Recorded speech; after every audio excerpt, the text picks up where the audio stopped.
Hey, everybody. Welcome back. Ball and Breakfast Podcast. I'm Patrick Miller alongside Wayne Pua. Tonight, we are doing the MLB early predictions here for this season, where teams will end up. How about the players, managers, any rookies?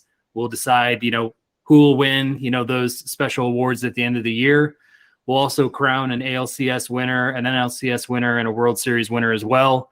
So without further ado, we're going to go over to the AL. We'll start in the Central, home of our Chicago White Sox. And Wayne, I want you to just break down that division, tell us who's going to win, and give us any insights on teams that you'd like. Thanks, Pat. Yeah, it really comes down to basically three teams, two if you're kind of just trying to look at it as objectively as possible. But, you can't really count the Royals or the Tigers with respect to them.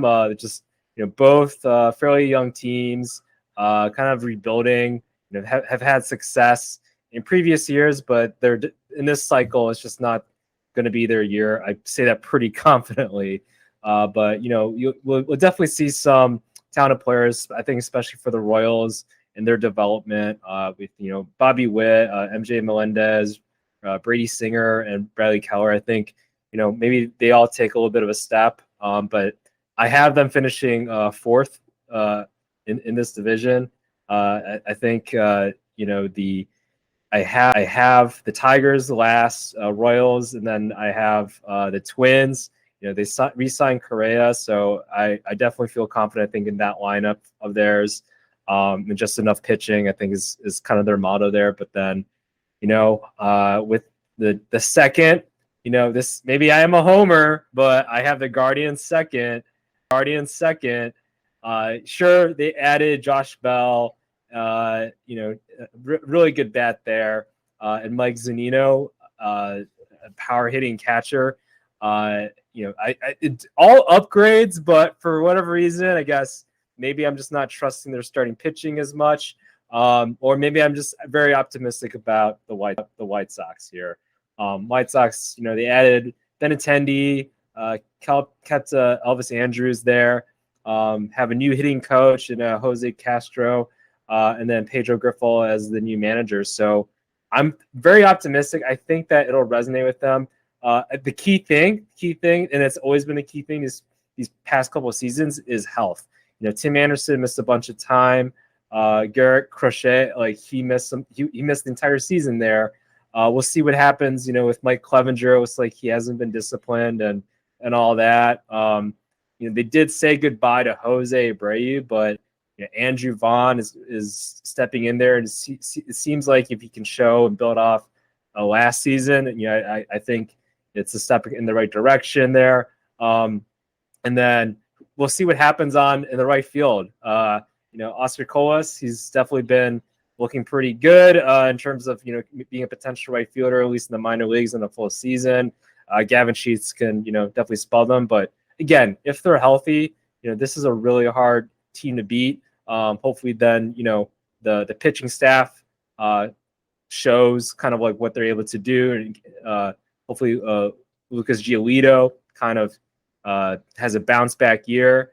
Dylan Cease, I'm thinking that he'll kind of be up there with the Cy Young again this season. So, and then Michael Kopech, I'm hoping he has a full season and pitching that lights out type of baseball that he can. So I'm just really very excited about this season and very optimistic. No more sleepy Tony La Russa just sitting there, not really managing, having the crowd manage right for him. So I'm just optimistic about this season, but tell me I'm wrong, Pat. I see that White Sox little hoodie there for you. Tell me I'm wrong, or what do you think?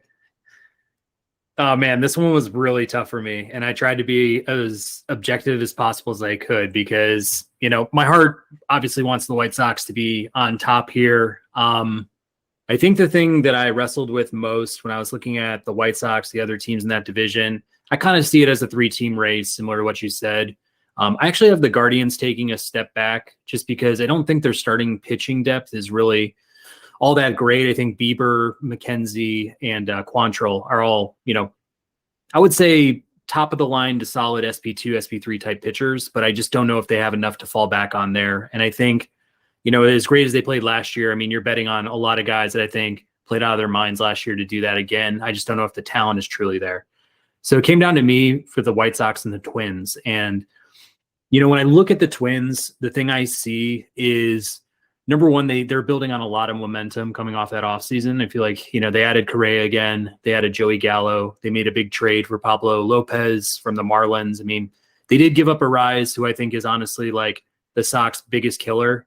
But they have so much depth that's coming up from the minors and was on the team last year. There were 1 year, 2 year pros that are now, looking to take that next step. But it's like the difference I see between them and us is that a lot of that depth that they have on their team that's, probably going to be counted on a lot on the offensive side is that they don't need them to necessarily pan out or exceed expectations for them still to win ball games. Whereas I feel like the Sox, they lack a little bit of that depth. They lack a little bit of those options if one or two guys get injured, if one or two guys don't pan out. I mean, I'm still a little nervous about, obviously, right field. It seems like it's still kind of a, who's going to be out there, who's going to be consistent for us. Andrews, I feel a lot better about that. But what happens if, like you're saying, Tim Anderson goes down and we got a slot over Andrews? Like, who plays second base now? Mancana, Jimenez, Robert all suffered some injuries over the last couple seasons, where it's kind of like I'm just, on paper, I just love our talent. But sometimes I'm like, it'd be so nice if we had the kind of young, stable, or even extra veterans on our bench that could just, stabilize those positions when we do have injuries, because I just feel like that's going to happen this year. So, the difference I saw also with the Twins on the pitching side, I look at both of our rotations. I think we have the better elite starters when you look at our top three versus their, let's call it their best three. But then after our three, I get really nervous about, how many innings is Kopech going to give us? And, what's going to happen with Clevenger if he goes, stadium to stadium getting booed out of the arena, or, what's going to happen there if any guys have setbacks, injuries. It's like, I just feel like the Twins have an extra starter or two in the stable, where it's like they're almost 7. And, when Chris Paddock comes back, they're going to be 8 deep out of the starting rotation. Bullpen, I just looked at, Hendricks and, his whole situation with his cancer. And I mean, hopefully he comes back. But, I felt like the bullpens were kind of a wash for both sides, and we both had pretty good bullpens. So little long-winded there. I guess I would lean very, very gently with the Twins. And I hate to say it, but I just feel like they'll be the lone rep out of the AL Central in the playoffs. Well, I feel like that's a hot take. No, for sure. I mean, I think I predicted or whatever, but I definitely saw something, I think, at the Twins last year, and they were contenders, for the first part of the season, I think, right? And they kind of just tapered off there. So dealing with some injuries and just some regressions in the pitching staff. So yeah, I think that they're very solid, team and everything. It's just, I was just gunning for the White Sox because, of their firepower. So, hey, we'll see what happens, I think, but this is definitely, going to be a closer call, I think, than some people are thinking, just because of, the parity. And some players, maybe the White Sox do regress. That would be something, right? So hopefully that doesn't happen for our sake. But I think it's just a consensus. It's a 3-team race, and we'll just see, which teams kind of come out ahead from these 3 teams. So yeah. For sure. And just so I know, did you have just the White Sox as a playoff rep from the AL Central? Yeah, I had the White Sox and then also the Guardians. So yeah. Gotcha. How about the AL East? AL East, man. So Red Sox, they lost some talent there with Xander Bogaerts. So I really don't think that even though they did add a rookie there from Japan, Masataka Yoshida, I don't think that's enough for them. So, and this is honestly a really tough division now. So the Orioles have been emerging there. Rays, they're very much kind of that money ball to the extreme in the East side. So, and I think that they might have a bounce back year since Wander Franco and then also Brandon Lowe are healthy again. So if they can get full seasons from those two, and everybody else is relatively healthy as well, then I think the Rays could bounce back a little bit. I think they won like 80 some odd mid 80s or won like 85, 86 games, I think, this previous season. So, they could potentially then with those two, be in the 90 win scenario again. So that's where I see the Rays potentially. Orioles, definitely have the young talent, showed some this previous season. And I know they're adding in, again, another potential rookie of the year candidate. I just don't think that they have enough talent to contend with some of the other teams there. So yeah, I have the Rays finishing, third there, and then Yankees and Blue Jays. This is a tough one for me. I had, the Yankees, they added Carlos Rodon, which, I mean, I think he's a solid starter for sure. He just hasn't really pitched like a complete, like, full season, it feels like. He's always had some issues here and there with his health, but when he does pitch, lights out. So that's where I'm a little bit hesitant there.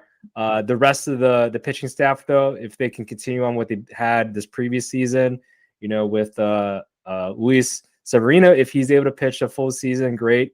But there's just certainly a lot of question marks there. It's definitely that they're kind of leaning on the young talent, on top of obviously having like Anthony Rizzo and Aaron Judge, the MVP. So if it's kind of, it seems like they're trying to balance this. You're trying to have those solid veterans, but then also kind of nurture the young talent that they have too on their, Oswald Peraza and then Oswaldo Cabrera as well.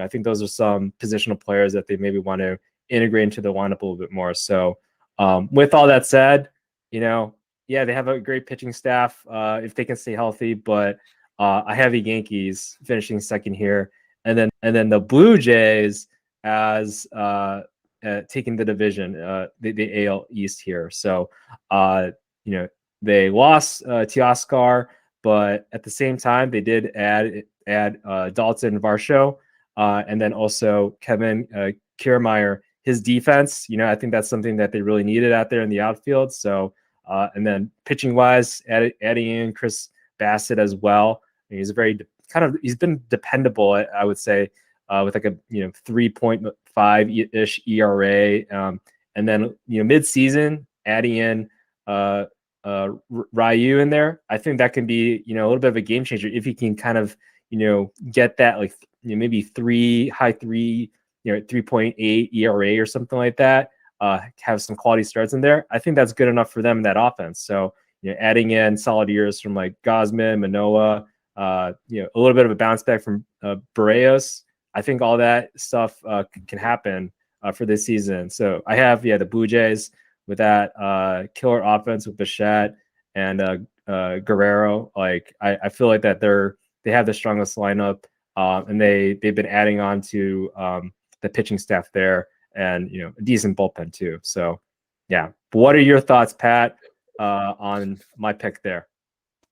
Yeah, I mean, I don't have much to debate with you on as far as how you kind of went about the standings. I think I have just the Yankees in first, Blue Jays in second, but I don't see either team being, a lot better than the other. I think they're both kind of in the same camp. They have really top heavy and deep rotations, pitchers that I think most teams would love to have on, their stables to kind of, build their way into the playoffs. So I think they have playoff rotations, each of them. They have a ton of hitting on both sides. The Yankees are probably a little bit younger in that department, just with their depth. I mean, I'm excited to see what those younger guys, Oswald, Peraza, Anthony Volpe, may be able to bring. Oswaldo Cabrera was up last year. You have Scott Judge and kind of Stanton as those big boppers. But the Blue Jays, the only reason why I might have put them a little bit below is because they did make some trades. I mean, they got rid of their young prospect catcher in Gabriel Moreno, as well as Lourdes Gurriel in left field. They bring in Varsho, they bring in Kiermaier. I mean, the only knocks on these guys is potentially what do they bring on the offensive side. I think that Varsho, showed out last year with his speed. He had decent amount of OBP potential, but I heard he's pretty vulnerable against lefties. So it's kind of like does Varsho become some sort of platoon player, or, just really underperform against, some top lefties like Nestor Cortez or Carlos Rodon. So maybe that's where I give them the slight dip, but it's hard to say that because the Blue Jays just have so much depth too. They've got Kevin Biggio off the bench and perhaps Whit Merrifield or Santiago Espinal. So it's kind of like they can plug in their holes however they pretty much want to over the year. And I mean, I think that's the name of the game for, riding out a full 162 game schedule. You got to have depth in a lot of different areas. And yeah, I mean, to me, the Rays are always competitive. They'll always be in the mix. The Glasnow injury up front is not pretty for them. I mean, I think they were counting on him to be their number 2, and he'll be out at least 2 months. And then I'm with you on the O's. I like what they did last year. They've got some really good, young positional players that are coming up and kind of building their own consistency. Grayson Rodriguez coming up from the minors this year, hopefully will make that, rotation a lot, more solid over the years to come. But I think they performed their expectations last year. And I think, maybe they're still like a high 70 win type team. And the Red Sox, they've got a lot of question marks, and just kind of sad to see that franchise fall from what it once was as far as being like a free agency powerhouse and, kind of a threat in the AL East year in, year out. And now they're kind of like becoming the discount darlings and trying to find their way, in a victory to every deal. And it's like, if you're going to the year with Sale as like the guy you're counting on to be your ace, like he's just let you down too many years in a row. So, good luck to them, but I definitely see them in last place. Yeah, baseball is always better when the Yankees and Red Sox are just, getting into fights, clobbering each other, and then being competitive. So, but yeah, it's just so many changes, I think, for the Red Sox this season, at least in terms of like for negative wins, essentially. Again, losing Xander Bogarts, who knows what's going to happen with Sale? Might be, I don't know, a potential trade candidate. Who knows exactly? So if he's healthy, right? A lot of question marks, I think, with them right now. But hey, the same thing happened with the Yankees a couple years before. So baseball is all about cyclicals now. So I think this division, the Yankees are definitely going to be contenders here for sure. The rest are kind of up and down here. So, but yeah, I think we're both kind of maybe in agreement that the Rays might have a bounce back year here. And then, we'll see about the Blue Jays there. But always appreciate your honest takes, Pat, for sure. And just so I know, how many playoff teams do you have coming out of the AL East? Yeah, so I'm trying to do math here now. So I think I had the Rays, getting like 90 some odd wins there. I think the Yankees too. Well, we'll get that, and then the Blue Jays as well. And I had both the Guardians and the White Sox. So that's 5 out of the 6 teams, if I'm not mistaken. So, so I have the Rays, the Yankees, and the Blue Jays going to the playoffs out of the East. Gotcha. For the AL West? Yeah, man, the AL West. I mean, this is definitely a fun one. I think it's been interesting. I think, the A's are the A's. It's like they're kind of been seen now as like the AAA of the MLB right now. So, not too much movement there. They lost, was it Murphy and things like that. So, yeah, they're last.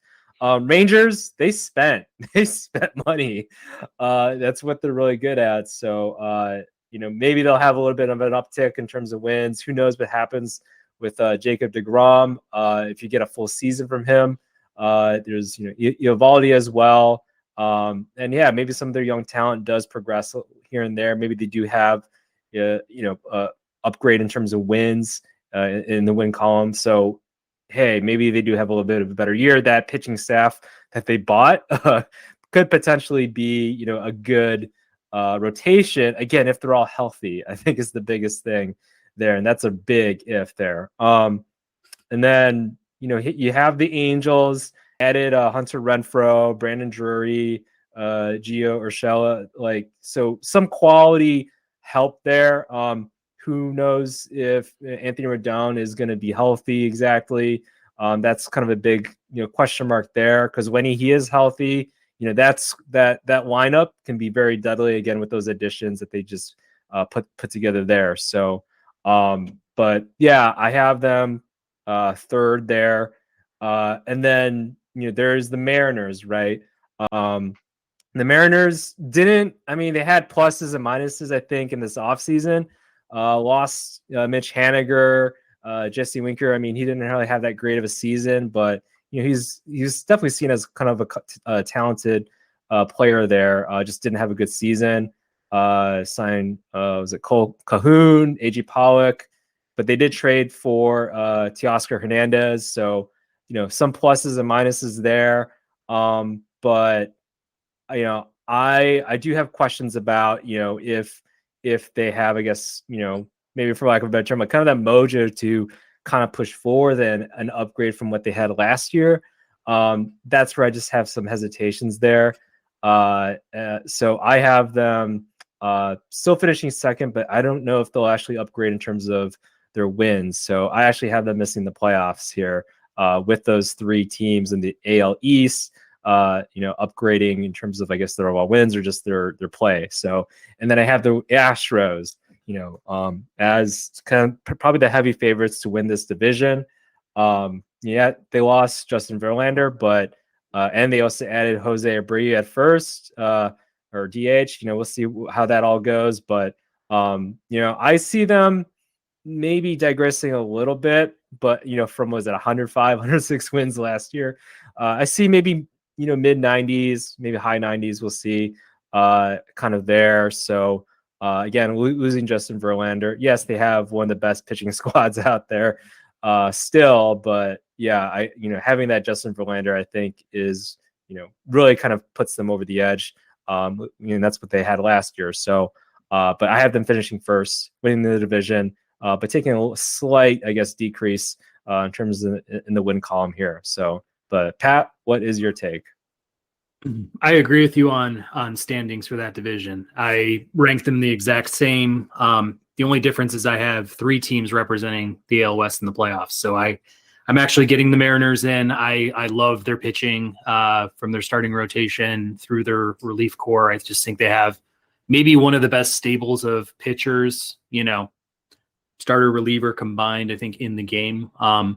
I agree with you. I think there's a little bit more to be desired for on the offensive side of things. Teoscar Hernandez is coming off a down year, so expectations is it'll turn around and be that 30 home run, 100 RBI guy. But he could also be the same guy who batted low 200s last year, kind of came up short and was on the block. So it's tough. I don't like Eugenio Suarez very much. He was a huge producer for them last year at third base. He's the kind of guy who will be lucky to bat 200, but put up, maybe 30 home runs. I love Julio. I love Ty France. I think those guys are studs. But again, there's some holes, I'd say, throughout their lineup and in their depth where, if A.J. Pollock is plugging the hole for Jesse Winker, we had Pollock last year and it was like there was a lot to be desired for there. So that's my only knock on the Mariners. The Angels, so hard to trust. I feel like, I fall in love with their roster year in, year out. I think the difference for me this year is, them going out, grabbing an extra starter in Tyler Anderson.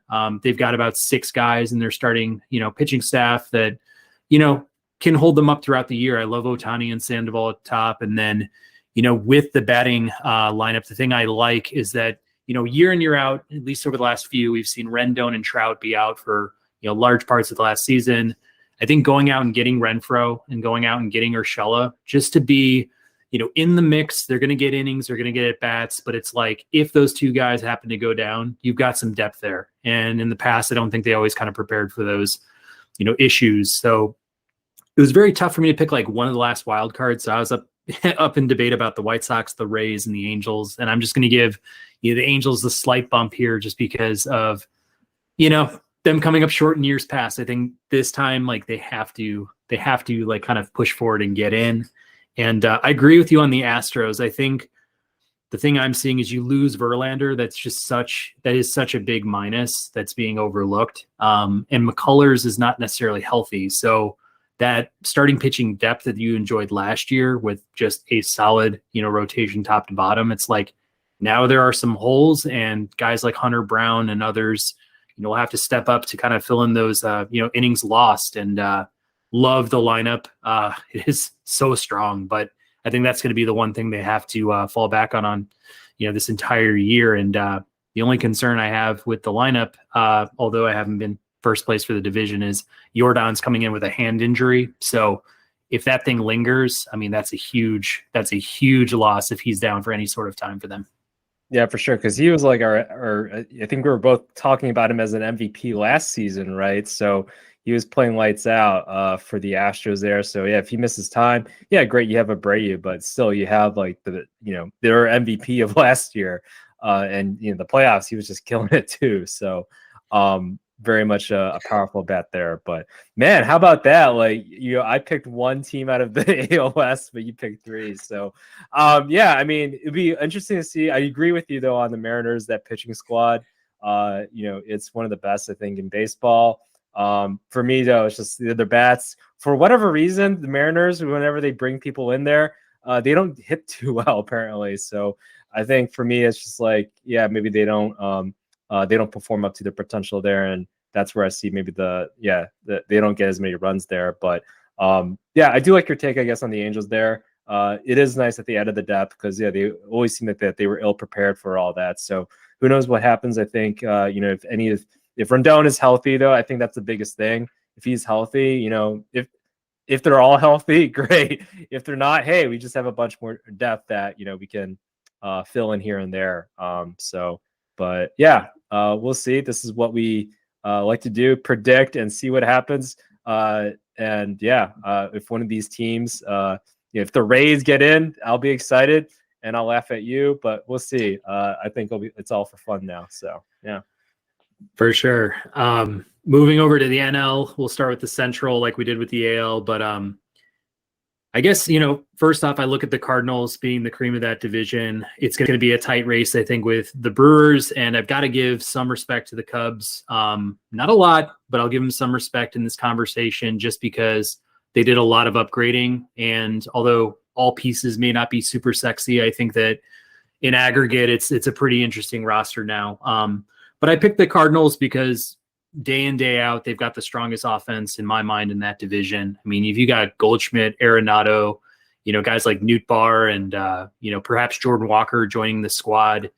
Edman was a stud last year, even though as quiet as WAR was, obviously we covered it, top 5 or what have you. So it's like, I just like what they have there day in, day out on the field. Good starting pitching rotation. We know Wainwright's kind of in his twilight years, but still think can give him good innings, and Montgomery and Michaelis are backing him up. I like the relieving core, a lot of fireballers with Ryan Helsley at closer and Jordan Hicks. I think they'll be solid. The Brewers, competitive. They're kind of like the Rays of the NL. I feel like they just always are shipping off guys who are becoming free agents to get more young core pieces to kind of grow with until they reach their contract years, and they trade them off for more assets and stuff. So it's like, I love what's up top for their rotation with Corbin Burns, Woodruff. Eric Lauer was a breakout last year, and they've got Freddie Peralta still there.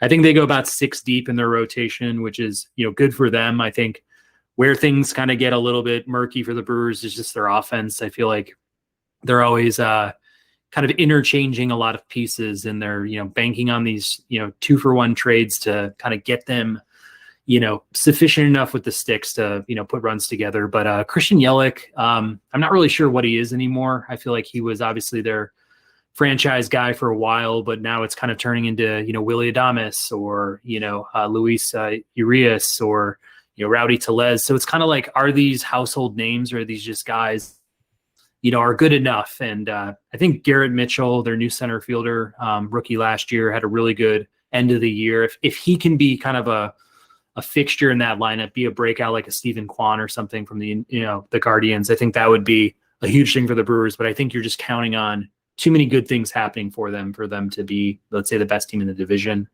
The Cubbies, we never want to give them too much credit here. The Swanson signing I thought was a little bit steep for what he is as a talent, but he's still a really good shortstop. He's a good player. They bring over Bellinger, Mancini, Hosmer. I think those are 3 veteran sticks you can just plug into the lineup. They do lose Wilson Contreras. That's a big loss for them, honestly. I don't know who's going to fulfill that kind of production. But, with Hap, Suzuki, Nico Horner had a good year last year. It's kind of like, they have a good team. They have a good offense. I think that's solid enough. The thing I like about them is when you look at their starting rotation, although they have a lot of starting pitcher 2 types, SP3 types, it's not really like they have those lockdown starters. They do have like 8 guys that can start, meaningful games, be quality start type pitchers. And it's like over the course of the year, teams have injuries, some of the top pitchers go down. It's just nice to have some of that cushion. I just feel like the Cubs did a good job at like bolstering the rotation with Jameson Taillon. Do I think it's enough? No, but I do think that they'll have, a respectable year, even if they're, dancing around 500. I think they'll be, somewhat, relevant. But Pirates and Reds, I don't have a lot of good to say about either squads. I think these are teams on the rebuild, on the mend. I mean, for the Reds, I like Hunter Green and Nick Lodolo as 2 young starters with some serious firepower, strikeout potential. I think Lodolo is the better of the 2 as far as just being a pure pitcher. The Pirates, the rotation is god awful, but there is some exciting pieces around the diamond to be, interested in. An O'Neal Cruz or Brian Hayes, Brian Reynolds, if he sticks around, doesn't want to trade. But that's my thought for the NL Central. So I got the Cardinals, winning the division. I actually have the Brewers being the last wild card from the NL. Nice.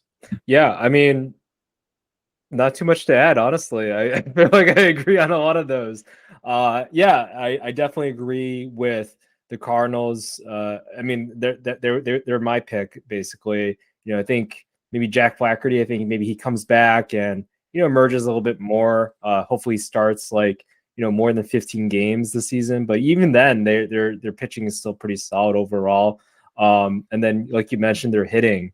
That they're pretty much a pretty like complete team in a way in that sense. So I love the Cardinals. Hard to say if there is any other team that can contend against them, but yeah, the Brewers, they have one of the best pitching staffs out there. So if they can manufacture enough hits and runs there, then who knows? But the Cubs, they spent some money, and if Cody Bellinger can, come back to the MVP form, we'll see. But that's, kind of what I guess maybe the Cubs are banking on. But yeah, I agree. And we don't have to talk about the Reds or the Pirates there. Similar situation as like the Royals, in the AL Central there. And maybe a little bit of the Tigers. But yeah, I definitely see like young talented teams just trying to, kind of let their young talent marinate. But yeah, I definitely 100% agree. I think the Cardinals, they just have the most complete team, I think, in this division. And I think they'll take it. Who knows about the Brewers? I haven't gone that far in my predictions if they'll make it, but I do love their pitching staff. I think it's one of the best in baseball. So yeah. I mean, and the Cardinals stole Wilson Contreras from the Cubs. I mean, I feel like that's been like the biggest laughing point all season, or the off season wise. But it's like Wilson's been an absolute savage too about pretty much every stop along this way. Like he was like really happy to kind of sign, and then he's kind of made that known. And I mean, he kind of said during spring training, like, this is just a better organization, a world-class organization. So it's just like, damn, dude, like you are really ruining your, I mean, I figured like a statue was coming around Wrigley Field. So you're really starting to like, turn up the screws a little bit. Like something must have happened in the clubhouse with that one, or with the executive team or something like that in negotiations. But that's just a huge, like, how would I put it? Like, that's a FU. it's an FU. I feel like the point I was going to say is like, that's such a backbreaker to start the year. If you're like heart and soul, your catcher, like just switched up, went to the rival and is like on the better team now. Like that's a huge advantage that the Cardinals have now, just from stealing them from the Cubs. Yeah, I like how you like, what? Who did he hug? He hugged somebody. Like I think they were both about to leave and everything. Like all the Cub fans were being so emotional. I was like, oh, this is his last time. And then all of a sudden he goes to the Cardinals. Like, what? What are you going to go to those guys for? So yeah, Yeah, I love it though. I love it. Yeah, there's got to be like rules like that. I feel like, like Jacoby Ellsbury going to the Yankees or Johnny Damon doing the same. It's just like you spend so much time with one organization. Like, I just feel like, would you want to do that? Like, would that be the first team you would decide to go to? But, I'm not in these guys' heads, or, those are their decisions, I guess. Yeah, I don't know if it's just like they just want to stay like in the same area or something. Maybe that's it. Like, they bought a house or something in, Boston or something like that, but they don't want to go all the way out west, so maybe they just go to New York and hey, who wants, they want to be with a contender too. So maybe that is a thought process. I don't know. But no, it is kind of funny though. Contreras just moving over saying, hey, I'll join. Yadier's not there anymore now, right? Since he retired. So let me just join the Cardinals. And man, that's such a talented team now, I think. Yeah, their lineup is like an upgrade, I think, compared to what they were last season. So with him there. So yeah, it'll definitely be, I think, a fun division to watch. For sure. Did you have just the Cardinals then, or did you have any other teams that you think would be in the playoffs? I mean, I know for sure the Cardinals. Not too sure about the Brewers, to be honest. Again, I like their pitching staff. I'm trying to think if I want to pick them as that one, the in terms of just having one or not. Possibly, honestly. I think, you can get to it later, but I know the East is stacked and the West, they have some pretty good teams there too. So, yeah, I might just stick with that one team out of the Central there. Sounds good. For the NL East, yeah, this is gonna be a tight race up top. I think there's two teams that I'm really looking at, but it's the Mets and the Braves, and I have them 1-2 in that order. They brought over Verlander, they brought over Quintana, Senga, they brought over just so many different names, like I feel like the starting pitching staff, number one, goes 7 deep. So even if you have a Verlander injury, a Scherzer injury, whatever else, you got some padding there. They retooled, reloaded that entire bullpen. So they brought back, Diaz and Ottavino. They brought on others. I know there's other good relievers that are part of that stable right now, but it's just like, I think David Robertson came over too, but it's just like we talk about this, depth and what you need to get through an entire season. Like they just have it. And then they also have star power too. So it's like they've got Pete Alonso, Jeff McNeil, Lindor, Brandon Nimmo comes back, and they just have class veterans. They got Starling Marte and Mark Canha and Eduardo Escobar. And, they also have some youth. They got Batty and they've got Alvarez too behind the dish. So it's kind of like they just got exactly what you need to like not only build the foundation for, a championship run this year, but also like kind of have some depth and some young talent to like look forward with when some of these guys, end their careers or whatever else. I just think they're in a great position. And obviously their owner, Steve Cohen, just spent like everything he possibly had free that was liquid in his accounts and went after it. But the Braves are right there. I felt like this was a really tough call for me because I like the Braves and I love their top 3 now in their rotation with Fried. They've got Kyle Wright. I mean, they've also got Charlie Morton, but Spencer Strider is one of the guys that's, really come on the scene as far as, just his strikeout dominance. I think he had like 130 innings logged last year with over 200 strikeouts, was completely locked down for them. But I just like what they do. I just don't know if they have enough depth in case there's an injury in the rotation. I think that's the only knock I had on the Braves. But you look at their lineup and it's like, while I don't think they have as deep of a lineup as the Mets, I think their top 6, 7 are superior. I think they have like a very top heavy type of club. Like they're similar to the Astros in that sense, where it's like their 6 to 7 batters are going to be all-star caliber batters. But then beyond that, I worry about like what happens if Acuna goes down or Albies goes down again, like who's there to back them up. So it's my only knock on the Braves, to be honest with you, because I think they're a really good team. This 3rd, 4th decision was pretty tough for me too. I've got the Phillies and then the Marlins. Kind of head scratcher because like the Phillies just went to the World Series, but without Bryce until summertime, I think that's going to be way bigger of a loss than I think most are anticipating. They bring over Trey Turner. They've got the same squad coming back, so it's not like they missed a huge beat there. But they might have a little bit of a hangover, similar to our teams in football that we discussed last year. It's just like you get to that mountaintop and you lose, and you've already endured all that pain. You've gone through an extra month of baseball, for some of their pitchers like a Wheeler or Nola who pitched deep into the year last year, Suarez even. It's like, how much energy, how much, stamina will they have throughout the year to kind of continue the chase? Maybe they come out with a lot of motivation that helps them, but I just feel like they're going to be a little light on the production side, although they have a pretty good offense. But yeah, I worry about some of their starters and what happens if a guy, has an injury or goes down. So that's like kind of the one thing I worry about. The Marlins, I love their pitching staff. I've been saying this for 2-3 years. They're so deep with young starters. I mean, Sandy Alcantara was Cy Young last year for the NL.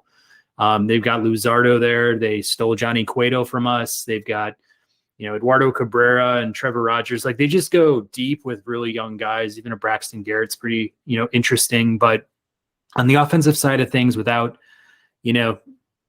with the exception to Jazz Chisholm and Luis Ariz, it's like you look position by position, you're just like, what are you going to give me this year? And like, is there going to be any power on this team, like consistent power? I mean, I like Soler and Avisail Garcia in terms of like their upside for power, but are they going to be consistently good enough to give you 30 home runs, 40 home runs? Like, I don't think so. So they might be a little light in the hitting department, but I think their pitching will keep them maybe as like a 70+ win baseball team. And then you got the Nats in last place. I mean, sorry to everybody in DC around me, but it's just like, outside of like CJ Abrams at short and Mackenzie Gore at the end of the rotation, there's nothing else to really get excited about with this team. I mean, Patrick Corbin, Steven Strasburg, like they're going to maybe get some innings out this year, but like that's the two guys anchoring your rotation. And they're just injury prone, underperforming at their ages now. It's just like, they're kind of shells of their former selves. So, I mean, the Nats are firmly in last place for me, but we got the Mets in first, obviously in the division. I've got the Braves going to the wild card. Yeah. I think that's a solid take. This is definitely my opinion is definitely like one of the deeper divisions, I would think, with in terms of kind of being kind of top heavy there with the Braves, having that rotation and then that young talent that they still have. It feels like they haven't aged, but they're still young and still striving there. So I definitely see them, at least the wild card in that division there. But yeah, I do like your take with the Mets.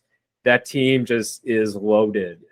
So, and they won 100 some odd games last season too. So it's like, how much better can they get from where they were last year compared to, if they have a better pitching staff, roster, etc., than they did last year. So I'm excited, I guess, I would be excited if I was a Mets fan, but I'm just like, I guess, excited as a baseball fan there. So, but yeah, it's interesting though. I do like your take too about the Miami Marlins, because there is some young talent there, and they just so happen to be going against one of the tougher divisions out there. So I think that's just the whole ordeal over there. But and I would love to see Jazz in the South Side, but there's been a lot of memes, I think, like that popping around, but I don't know if that's ever going to come to fruition there. But I do think that the Phillies, without Bryce, he's such a big component towards that offense. They signed Trey Turner and all that, but at the same time, like, Bryce is Bryce. He's a difference maker. So, maybe they'll, get some wins here and there, but maybe not compared to what they were doing, postseason last season. So, I think it's a solid overall take on those. For those teams there. So, I think I have the Mets, and then the Braves moving forth in this division. And then Yeah, I'll take the Phillies. I think the Phillies will actually get there. Yeah, I think that they'll try to build off of last season, but obviously without Bryce Harper, just not going to happen immediately. So, Gotcha. Gotcha. For the NL West, this year I think there's just a flip flop of two of the teams that have been near the top in that division for the last couple of years. But I've got it going Padres Dodgers up top this year. Padres, they return the majority of their team. They've added, Fernando Tatis coming back from injury. I think that's going to be a huge boost about 3 weeks into the season. So he'll fulfill his suspension there, and then he'll come right back out onto the field. But kind of like lock up Machado on a long-term deal. You bring over Xander Bogaerts, which is just like another perennial all-star, and then you have Juan Soto there from last year now, kind of comfortable in his spot. He's at home now. You look all throughout that offense. It's MVP candidates. It's not even like all-stars. It's like legitimately you have 3 MVP candidates. Xander Bogaerts is a year in, year out all-star. Jake Cronenworth is a really good baseball player. Just really like what they have, first off on the hitting side. Their pitching depth is really solid too. They brought in a lot of 4th, 5th type starters at the end of the rotation with Seth Lugo. I know they got Nick Martinez still back there, but they've got Snell, Darvish, Musgrove. I think they have Cole Hamels on a rookie deal too, but it's just kind of nice for them to just, like the Mets, just have a lot of depth in the areas you need them to get through the year. I feel like they just have so much star power, to get them through that. I have no concerns about the Padres going into the year and, getting into the playoffs comfortably. The Dodgers, I just have them down a bit just because they've lost, Trey Turner, Justin Turner. They lost Gavin Lux for the year with a torn ACL in spring training. Cody Bellinger, not that, he had a great year last year. It was actually pretty bad, but it's just kind of like a lot of that heart and soul that was on the, the World Series team is starting to go. And in a way they've kind of, retooled a little bit in this off season just to like have them be competitive, but they didn't really go out and shell out a lot of money to retain players. I think everybody kind of knows they have Shohei Ohtani in their sights for next off season, and probably a good chance that they land him, but it's just, I think for this year, that's kind of like that bridge year while, Walker Buehler returns from, his injury. The rotation, you got Kershaw there, Urias, Gonsolin. They brought over Syndergaard, who I'm not like really big on, but it's a lot of what ifs. I think toward the end of the rotation, they always seem to like manufacture good starters, which is, just what they're good at. And I love their bullpen, but I have them comfortably in second and making the playoffs. I think they'll take a step back. In third, I have the Diamondbacks. I think team is exciting. They've got a lot of young hitting coming up. Jake McCarthy, Corbin Carroll, Alec Thomas from Chicago is, in their outfield mix as well. They signed Longoria. They returned Christian Walker, who had a lot of home runs last year, and they made a pretty big deal with the Blue Jays, get rid of Varsho and bring over Lourdes Gurriel for left and Moreno at catcher, like we already mentioned. But, Carson Kelly's also behind the dish. I just feel like they have a really solid offense. I love their top 2 in the rotation with Zach Gallen and Merrill Kelly. They're probably a little bit thin toward the end of the rotation, which is probably a knock on them. But I just see it as like they've made additions and they're kind of moving their way forward in their progression instead of taking like a step back or two. So I just like the momentum that comes into this season for them. It's another, kind of like a growth year for them. The Giants I have in 4th place. I like the rotation 1 to 6. I think Logan Webb is good. And they have 5 other capable starters that kind of fill out the rest of their rotation. They're padded there, which is nice for them. That'll keep them in ball games. But you look around their lineup, not to get an Aaron Judge or a Carlos Correa. Not that was the answer to everything, but it was like such a backbreaker for them to just not go out and, pull in some new star power for that team, because you look all around and it's like the guys that they actually did land, like a Michael Conforto and a, Mitch Haniger. Like, I like the talents there. They just haven't been on the field as much. So it's like, it just gets hard for me to look at them and say, this team's going to be able to produce, across the board every single game. I just feel like this is a team that'll play very low scoring games throughout the year. And I just don't think they'll be enough to, get them over the hump in that sense. And then finally, I got the Rockies. I just don't think they did really anything to improve their chances. I don't see a lot of young talent coming up in their system that's really exciting. I know Ezekiel Tovar is taking shortstop, which I've heard good things about. Chris Bryant's coming back from injury in left field. Like, we'll see if he puts together, a good campaign in Colorado after being injured last year. It's like, I don't know. I feel like they never really want to fully turn the page. They've got, Charlie Blackmon still, on their, like, out in their outfield playing some DH. They got CJ Cron. It's like, they're not really, like, they've got enough guys, but they just have a collection of guys. Not really like they have a strategy there. So I just don't see them having enough to really compete at all this year. Those are great takes. I like your take with the Diamondbacks. That's definitely a team that I think is emerging. I think one thing is like that pitching rotation. I think has the potential to just be deadly.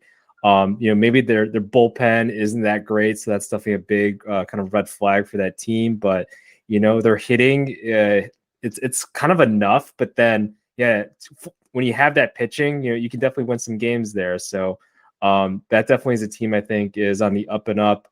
Even with losing Dalton Varsho, there's a lot of potential I think on that team, led by that pitching. So Merrill Kelly, he's showed to be a stud. And then also Zach Gallen. I mean, he could potentially be kind of like a Cy Young in the future. I think a lot of people are predicting him like top 5 in terms of Cy Young candidates there. So we'll see in terms of how they progress. If they maybe I kind of see them in a way like the Mariners maybe potentially maybe just a couple years ago. So maybe not this year. I think they'll have more wins this year, but maybe next year I could see them adding in some free agents here and there to fill in some roles, and then filling in that bullpen a little bit, and they could potentially be a contender then. Is what I'm imagining. Again, with that pitching, they can certainly do a lot of fun stuff there. So, I do agree with the Dodgers. A lot of injuries, a lot of what ifs, or Noah, like we're relying on him to fill some innings and everything. Like, when was his last healthy season, or when has he been throwing 100 on every other pitch basically? So those days are gone I think for him. Past their prime type of pitchers. I think they're almost kind of relying too much on there. They do have obviously some other good pitchers there that I think will complement their hitting just enough for sure.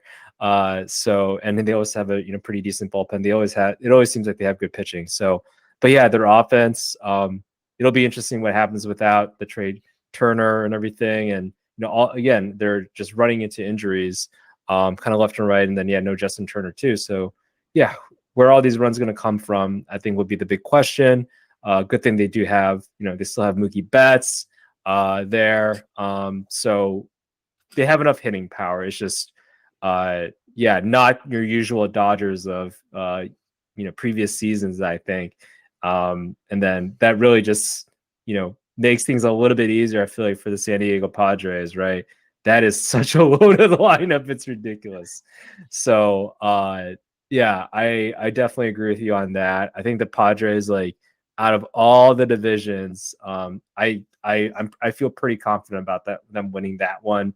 Again, with the regression, I feel like, for the Dodgers, and I don't see the Giants competing for the top of the division there. So I mean, for the Dodgers, like, one other piece is, like, when you look up the middle, as far as shortstop, second base, center field, last year you were looking at Bellinger, Trey Turner, even had Gavin Lux at second base, and I feel like just this year you're looking at Miguel Rojas from the Marlins coming over, Miguel Vargas, who's a rookie, and then you've got Klay Thompson's brother out in center field, who just went through our minor league system long times ago, and all of a sudden he's back, like, in a starting job somewhere. So it's just like, it's a little head scratching from a team like the Dodgers, who, like the Yankees and other big market clubs is like always out spending as much, cash as they pretty much want. And it just feels like they're not like intentionally taking a step back to lose games, but they're just like not competing in contracts or wanting to like reach that luxury, tax threshold for this year at least. Yeah, they are. I think they are holding out for Shohei. I mean, it's pretty obvious. And like we mentioned, like, the whole why are so many players, they just like to chill around the division, right? Or go to division rivals. Yeah, they don't want to move too far. And hey, look, this would be perfect for Shohei. He doesn't have to move too far and plays for the Dodgers, who can outspend everybody basically, right? But they're just choosing not to because they want to pay you. So, we'll see what happens there. But yeah, I think the Dodgers will regress. We'll see if it's worth it for them though, if they are able to land Shohei in the future though. But yeah, they're just not going to look too good, I think, this season. Gotcha. So I guess with that, we've covered the whole league with all these teams. I guess if you want, we can kind of get into our predictions. What do you think? I don't know, will be your NLCS winner or matchup, and kind of like who do you think is going to go to the World Series from the National League? Yeah, I see. I mean, it's got to be for me like Mets versus Padres. I'm not sure if I see any other way. The Cardinals, it just seems like of recent years during the playoffs, they kind of choke. So their bats disappeared last postseason. I don't know if they're gonna all of a sudden reemerge, I guess, this season. So I see Padres. They just have such a strong lineup and squad, pitching staff too, bullpen. They're just kind of a complete squad overall. And yeah, they just got better in this offseason too with Bogarts. So I feel like the Padres will beat and who did I say? The Mets. Yeah, I have them beating the Mets. Mets, great team. But Verlander, he actually hasn't played too well in the postseason, at least deeper in the postseason of late. So hey, great. He's had a Hall of Fame career and everything, so not going to knock on him too much for that. But if you're going to go against a squad like the Padres, like that's going to be tough, I would say. And they have pretty good pitching. Darvish has. I was doubting him, I think, last postseason, and I completely, he completely showed me up on there. So I definitely see the Padres, I think, going towards the World Series. But who do you got? Yeah, I'm with you on the Padres. I feel like that's my team to represent the National League this year. We've already talked about their roster, but just to add Fernando Tatis to the squad that was, knocking at the doorsteps of the World Series last year, I just feel like they're going to come out really hungry this year. You get another year of, just Juan Soto being comfortable, being out in San Diego, no more transition away from, what he was dealing with in Washington and all that stuff. So it's like everybody's just kind of getting ready to go for this year. And I think the only difference I have in my NLCS is I think the Braves will find their way to, that matchup with the Padres. I just see the Padres being a little bit too much of the Braves. But, I think the only difference, that I look at when you go from season to playoffs is season. I love to see a lot of depth in a lot of different areas on the pitching side and offensive side. But then once we kind of get into this World Series, like the lineup never really changes that much. And then you just need to have like that stacked, top tier of the rotation and then just a really solid bullpen. And I just think the Braves just tick that box a little bit better for me with their top 3, top 4 versus the Mets. I like obviously what Verlander and Scherzer are, but I get a little bit, weary about who is, Jose Quintana as a third starter nowadays and who will Senga be, or, will Cookie Carrasco stay healthy this year to get them, some meaningful innings in the playoffs this year. So those are my only hesitation with the Mets. Really like everything else, but I'm going to go with the Padres going to the World Series. Gotcha. Yeah, that sounds good. At least I think we agree upon that. Yeah, such a good looking lineup for sure, I think. So, yeah. All right. How about your American League? Yeah, in the American League. Oh man, this is always a fun one because man, our Sox are there and everything. And don't want to be too much of a homer here and everything, but so in terms of the championship, I'm looking at all the teams here. I see the Astros coming back to the AL Championship Series. And then I'll have them competing against the Yankees. I'll have a repeat, but then, I see the Yankees emerging from here actually. So I think last season they got swept in the championship series, but Carlos Rodon, maybe I'm a believer. I'm a believer that he'll emerge as like he'll hopefully be healthy towards the end of the season and then actually contribute in the postseason.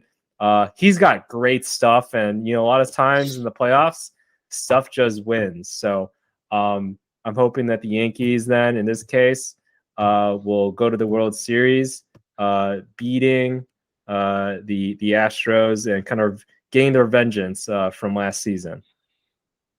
Interesting. Yeah. I've got one of those teams. I got the Astros, and it's kind of in a way, kind of a backdoor way in. I mean, just the way that the seeding played out, just in from 1 to 6 on my side for the AL. Got the Astros playing, either the Twins or Angels to get into the world, the ALCS, I should say. So for me, I feel like that's pretty comfortable. I think the Astros can handle those two teams. This one was kind of tough because I have the Blue Jays facing the Mariners in that first round again, like last year, except this time I have the Blue Jays going on because I like that rotation. I like what they already had on offense. They added a little bit more defense.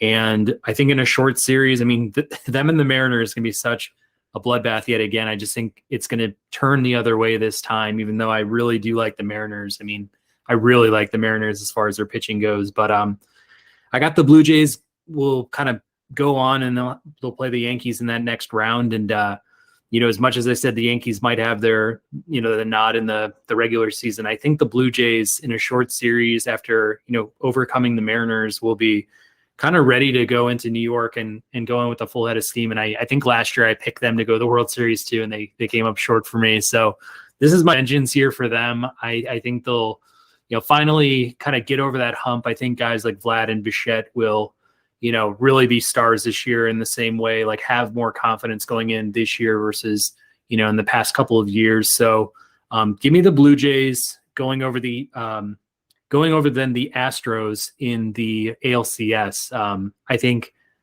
like I said, for the Astros rotation, I like the pieces, but I just, without Verlander, that's a big loss. And I don't think they're returning exactly the same team. I also think it's really tough for teams to repeat. So I think, motivation wise, it might be, they might not be as hungry this year as far as that's concerned. So I think the Blue Jays match up well rotation wise.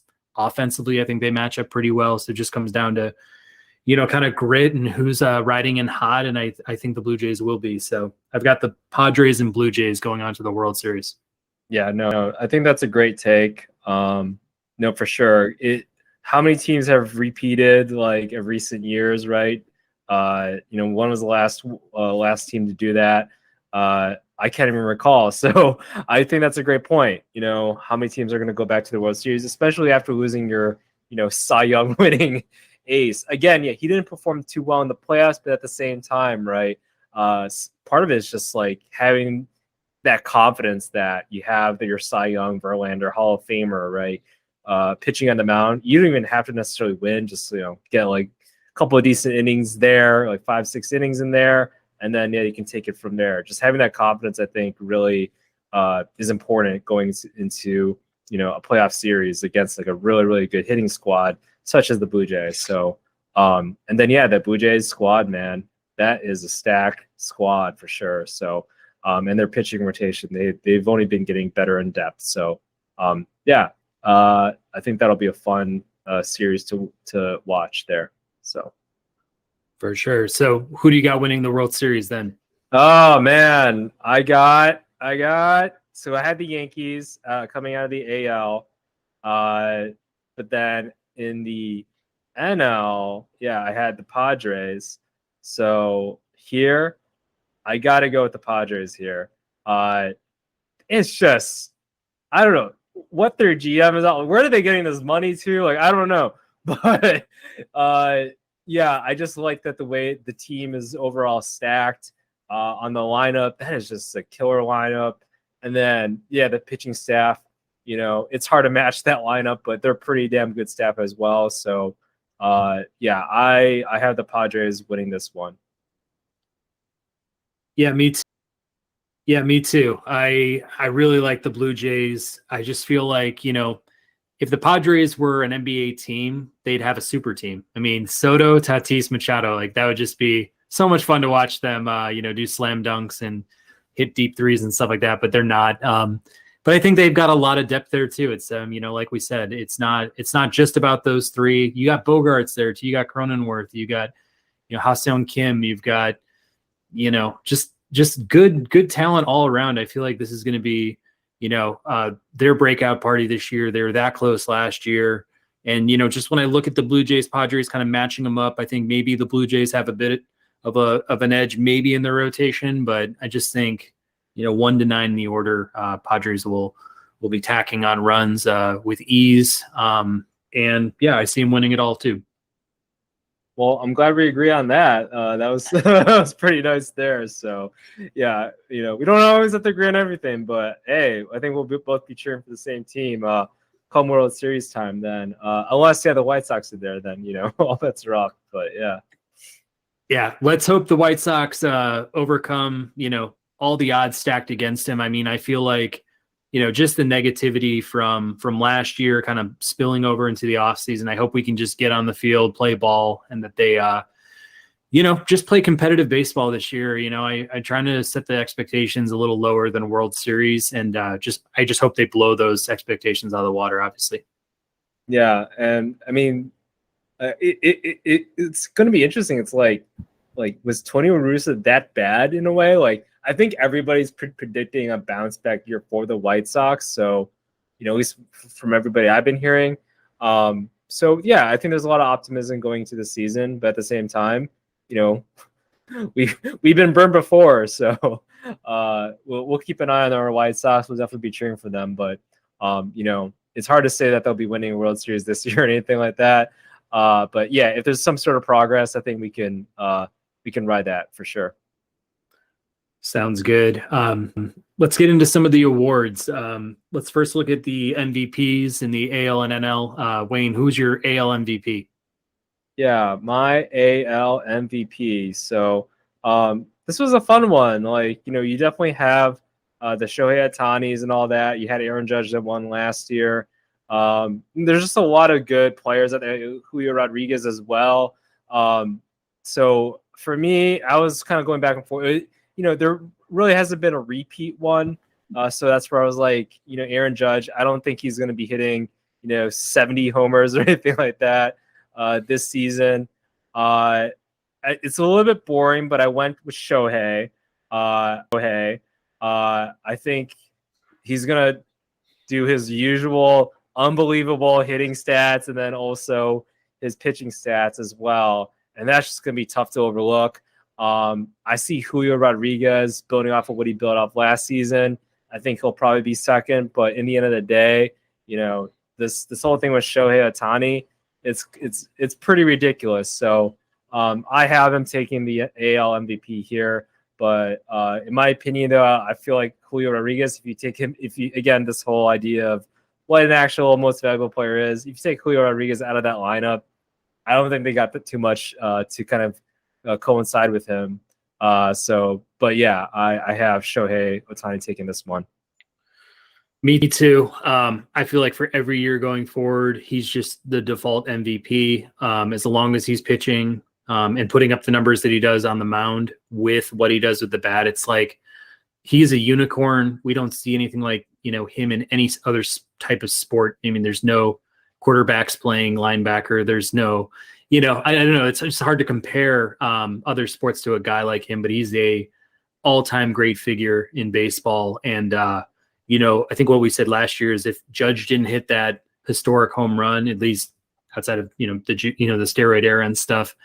And I don't think we're looking at an AL MVP from Aaron Judge, even though he got his team to the playoffs. So, I think the Angels actually squeak into the playoffs this year. I think that's just an extra feather in his cap. But as long as he is producing on both sides, I feel like he's always going to get the votes and should be the MVP year in, year out.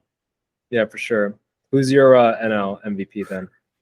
NL, it's kind of tough. I mean, I feel like there are some very stacked squads in the NL, and they all have multiple MVPs on their roster. Like you look at the Mets, the Braves, the Cardinals, the Padres, the Dodgers, all those guys have at least two guys they could say, hey, these are going to be our, MVP candidate this year. But I'm just going to look at the guy I think is going to have the best output, be on that World Series team. So I'm going to go with Juan Soto. I think that, just the dynamic offense that they're going to put together this year. And this is all hinging on Tatis's ability to stay healthy, to not be a distraction, to not get suspended in any other way.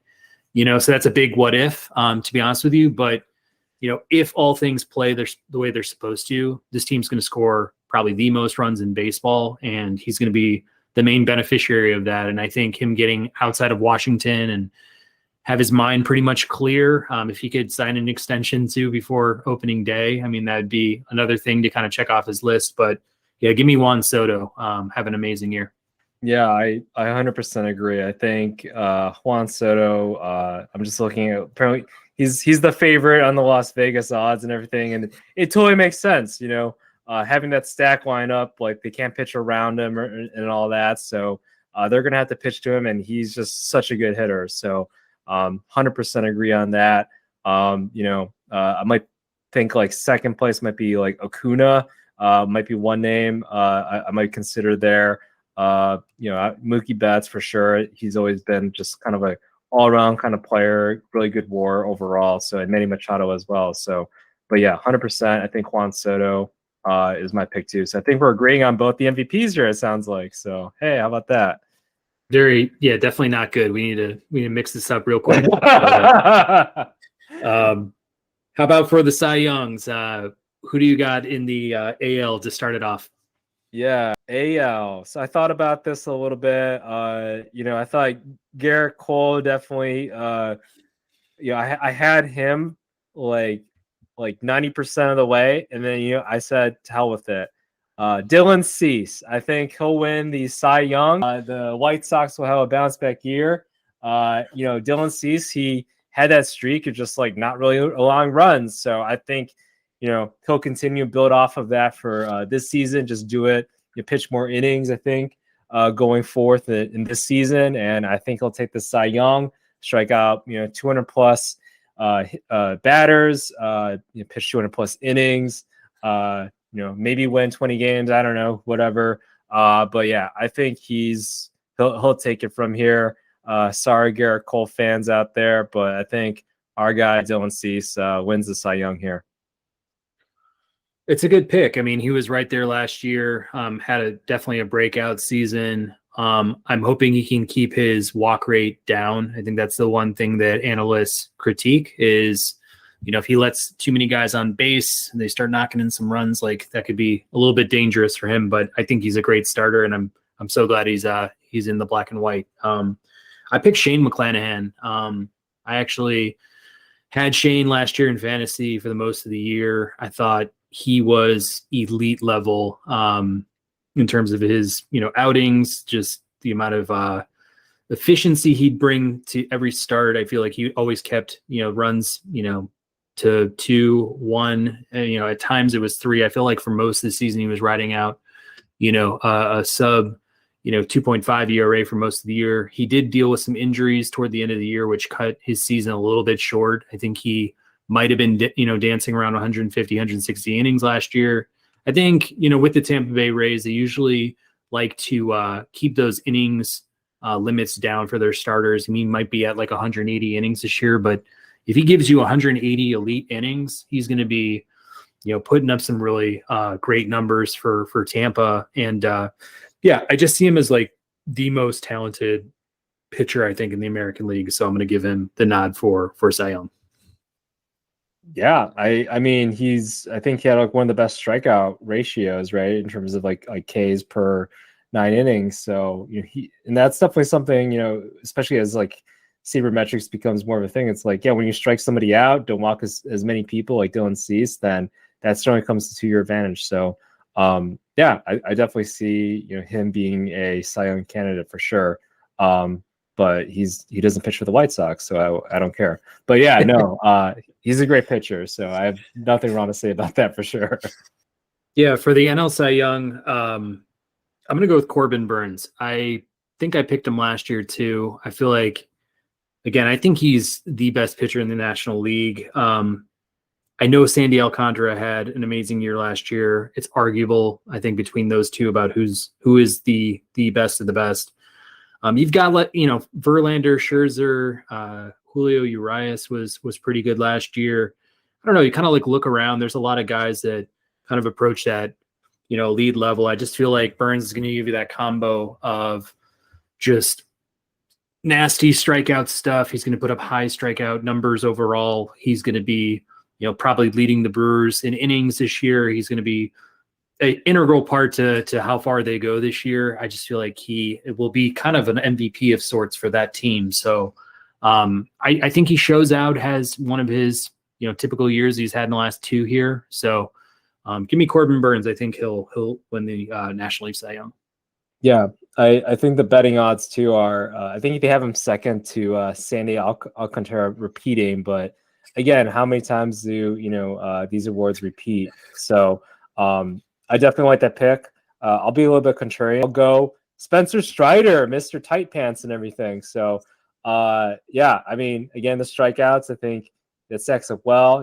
Put him for a full season and everything. I think he'll get like maybe close to 300 or if that 300 strikeouts, and that'll definitely set him apart. So if he can reach something like that, great. They'll probably still have him pitch under 200 innings just because he's young and everything. So maybe it's like 270 or something like that. Hey, that's terrible, right? Yeah, I that's where I just see him kind of sticking out there. So I have Spencer Strider as slight dark horse, but yeah, I think he's just a killer pitcher out there.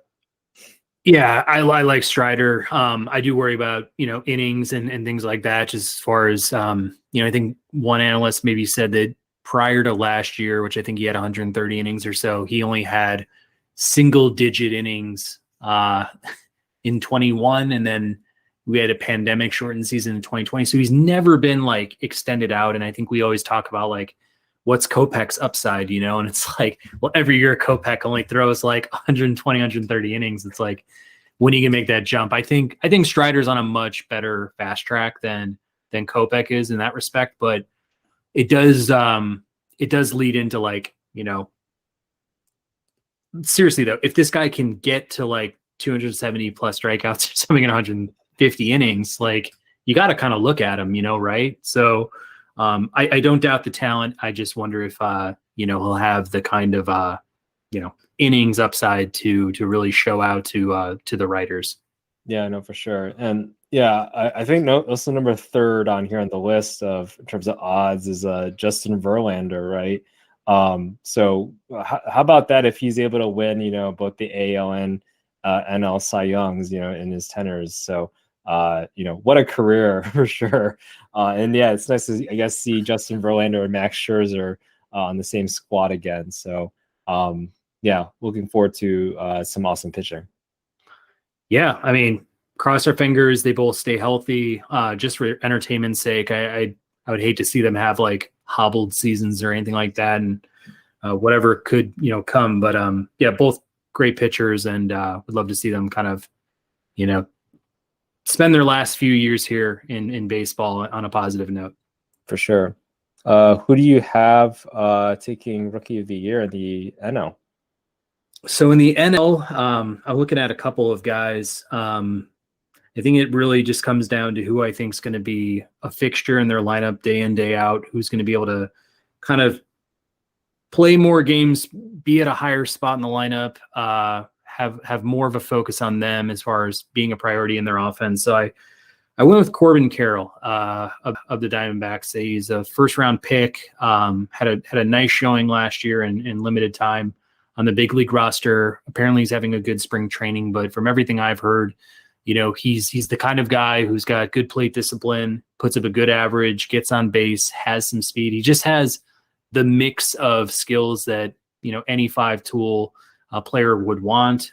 He is early on in his playing days, obviously, as a rookie, but in the same sense, I feel like they really are entrusting him with being a core part of their lineup. I think they're projecting him as a top 3 hitter in that lineup, which is a lot to say for a kid coming in with a lot of competition. I think on the Diamondbacks, I think there's a lot of guys in the outfield and around the diamond that will be competing for the best spots in the lineup and more playing time. But I just have confidence with him. If there are other guys I would throw out there, I don't know what's going to happen with Jordan Walker, but from everything I've heard and obviously the numbers he put up in the minors, he's ready to go. On paper, it's just kind of where does he fit in the Cardinals roster? Can he, he's a natural third baseman, but he's blocked by Arenado, so they're trying him in the outfield. They're kind of doing a Andrew Vaughn type thing with him this year. And then I also want to keep my eye on Garrett Mitchell for the Brewers. I think, he's going to be their starting center fielder. I heard he could get some leadoff at bats. If that's the case, he's got speed, gets on base. He plays good defense. He steals bags. They win games. I think, he'll be in the mix for Rookie of the Year. Yeah, I like that take. I was thinking Jordan Walker, but then you almost were kind of like convincing me with Corbin Carroll because, Jordan Walker might not get as many at bats. They'll probably bat him like, I don't know, like, 6th, 5th, maybe or 7th or something, maybe lower. Whereas Corbin Carroll, he's going to be, maybe more so on the top of the lineup there. So that's definitely a good point out there in terms of, him getting more hits, home runs, etc., runs at bats and everything there. I think Miguel Vargas, I think, is another name possibly as well. But, if I had to pick, probably Corbin Carroll in terms of the NL. For sure. How about the AL? Oh, man, the AL. I'm going to take the outfielder from Boston, from Japan, Masataka Yoshida, 29-year-old outfielder there. In Japan, he had an OPS over 900. I think that'll translate pretty well. We definitely have seen that to the MLB. So I have him. I think that's the idea is that a lot of these Japanese type of outfielders and positional players that come in, they're veterans. Like he's 29 years old, so he's seen it. He's played full seasons and everything. He's a professional, so that's where I feel like he just kind of comes in and he'll rake. So again, OPS average in his career over 900. So I think that'll translate well. Maybe his OPS is like 850 or in the 800s or something like that. That's kind of what I'm imagining for him. That's my pick there. Gotcha. Yeah, I actually wasn't thinking about Yoshida. I forgot about him, but yeah, really good on base type of guy. Has some pop.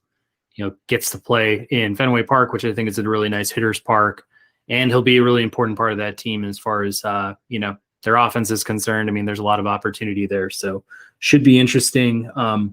I went back and forth on this one. I feel like there's a lot of buzz around Gunnar Henderson, shortstop for the Orioles as well. Had a nice showing in the second half of last year. A lot of upside potential. Fills the left side of the infield for the Orioles going forward. I just wasn't as sure. I wasn't trusting my gut as much with Gunnar Henderson. So I'm actually going with a pitching prospect here. I'm going to go with Hunter Brown of the Astros. I feel like last year kind of came in, did some spot starting, was pretty locked down. Just a fireballer and a really good pitcher. So he got a lot of relief innings last year. I feel like this year with the shortened rotation that they have without Verlander and McCullers maybe going down, I think he's going to get some opportunities early on to showcase what he has. And I think that, if and when McCullers comes back and, they need to maybe put him in a relief role, I think he'll, gobble up some holds, maybe he'll get some save chances. Maybe he'll get some spot starts going forward. But I think just overall his body of work for this year, I don't know what they have him projected for as far as innings go, but I just think his ERA and his strikeout numbers are going to look really nice. And I think he'll create a lot of buzz just being on the Astros and being just an important pitcher for their team this year. So I'll pick Hunter Brown. Yeah, I think that's a good pick. Those Astros, I feel like they win Rookie of the Year. Like, how many times have they won Rookie of the Year? The past like 10 years or something like that. They just keep even if they don't win Rookie of the Year, like they usually have somebody in contention just because that's just such a good organization. They just know how to bring in talented players and then create like a nice ecosystem for them. So, but yeah, it's definitely one of those like. This player is going to get a lot of reps, so they got to win Rookie of the Year, right? Versus, hey, maybe they don't have any expectation whatsoever, but they're going to be put into a really good lineup, and they just focus on getting hits there. So, we've seen that kind of time and time again. Several Yankee players have won Rookie of the Year there too. Derek Jeter, like he had a really good lineup around him, but then you plug him in there, and hey, like he doesn't have to do too much. He just got to focus on putting the bat on the ball there. So definitely like that approach too as well, as opposed to just getting a bunch of or being bang one to three or 1 of 4 in the lineup against with a really crappy squad. So yeah, for sure. And the last award we're covering is the managers of the year too. So kind of looking around some of our predictions. Wayne, who do you think, at least for the AL, will step out as manager of the year? Yeah, I got John Schneider, Blue Jays. He had when he took over, or after he took over, I mean, at the end of the season, like they were kind of like a 500 team, or I think they even had a losing record before he took over. Kind of changed it around. So had a, I think, 622 winning percentage after when they gave him the interim title there, and now he's signed through this year too. So I have him kind of keeping that momentum up going, and we both like the Blue Jays going into the season, and I think what we saw from the second half of the season, and a lot of that has to do with the manager change there. I think so. That's where I feel like the Blue Jays, with that talented squad. Yeah, they won a bunch of games last season, and that's always kind of frowned upon. But I feel like I had them going ahead of the Yankees this season. So, and I think a lot of that has to do with John Schneider, and I think that 622 winning percentage. Like if that was a full season, I think that's like tops in the AL. So, I have John Schneider here. Yeah, I think that's a good pick. Also, a guy that hasn't been in the running for manager of the year. So I think the Blue Jays will perform well. It'll show well on him. And I think he'll be obviously a good candidate for that award. I'm going to go with Rocco Baldelli from the Twins. I think that going into this year, I feel like maybe most are thinking Guardians, White Sox, top of mind. It stings to say it. I don't want it to happen. I hope it doesn't happen. I'm looking at guys like, Jose Miranda, Nick Gordon, Alex Kirilloff maybe stepping up and having a year for them. They just have a lot of depth in different areas. If Buxton goes down again, they traded for Michael A. Taylor, so they've got a backup in center field. It's just like everywhere you kind of turn. Like if Sonny Gray goes down, they've got Josh Winder. It's like they just have another guy to kind of plug in. And I think that they'll be a fun team to watch. I mean, not for us, but I think that they'll be an athletic team. They'll put runs on the board. They'll pitch pretty well. So I'll just say Rocco Baldelli. Hopefully it's the White Sox knocking off the Twins in the division. We can talk about Pedro Grifol instead, but holding my breath a little bit. Yeah, for sure. I would love for Pedro Grifol to win AL manager. I mean, hey, have 500 team last season. If they could, get to close to like 90 or something like that, I definitely think that could put him into contention there. So, but yeah, Rocco Baldelli. Again, I know you picked the Twins there to pull out the division in there. So if that happens, then it makes sense for Rocco to win it there. So, but yeah, who do you got for NL manager? This one was tough because I'm looking at my 6 playoff teams, and I swear almost all these guys have been kind of in the mix for manager of the year, multiple division winners at some points, multiple time playoff teams. So it's like a lot of these guys are household names when it comes to this award. To me, I think the Padres are going to have the kind of year that, really, really sets a new vibe out west, to kind of knock off the Dodgers, maybe win the most games in the National League throughout the regular season. So I think maybe with that, it shows really well on Bob Melvin as their manager to kind of win this award.